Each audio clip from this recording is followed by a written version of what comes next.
দিন কোথায় ছিলেন বস বাংলা ভিশনের সাথে থাকেন এবং বাংলা লায়ন মিউজিক ক্লাব চলছে আপনারই জন্য। অসাধারণ একটা গান এবং হারমোনাইজেশনটা অসাধারণ ছিল। মানে হাবিব ভাইকে মিস করার সুযোগটা একটু কম ছিল আর কি।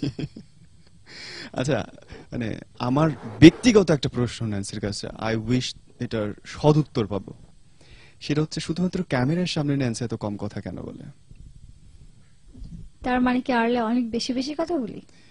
আহ, আমি আমি আমি ওইটুকু আমি বললে হয়তো আপনি বিশ্বাসও করবেন না যে এই ছেলে সবসময় বানায় বানায় বলে, সো ওইগুলো আমি বলতেও চাই না।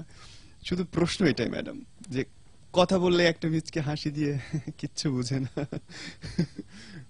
কেন? আসলে মানে এই ধরনের প্রশ্নের কোনো উত্তর আমার জানা নেই। তুমি একটা কাজ করো, প্রশ্নটা যেহেতু তুমি করেছো, হ্যাঁ, উত্তরটাও তুমিই দিয়ে দাও। ওকে, উত্তরটা আমি দিব, কিন্তু তার আগে আমি একটা ফোন নিতে চাই। আমাদের সাথে কেউ আছেন? হ্যালো, টেলিফোনে। হ্যালো। জি, আসসালামু আলাইকুম, কি নাম? ওয়ালাইকুম সালাম।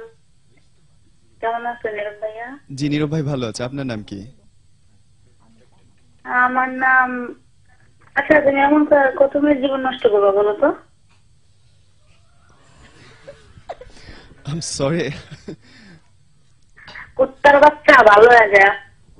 হ্যালো, বুঝে উঠলাম না কিছু, কি হইল?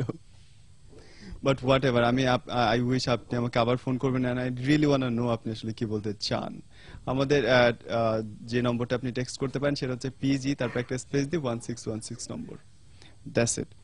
সেই কোন গানটা শুনবো এবার আমরা? এখন আগুন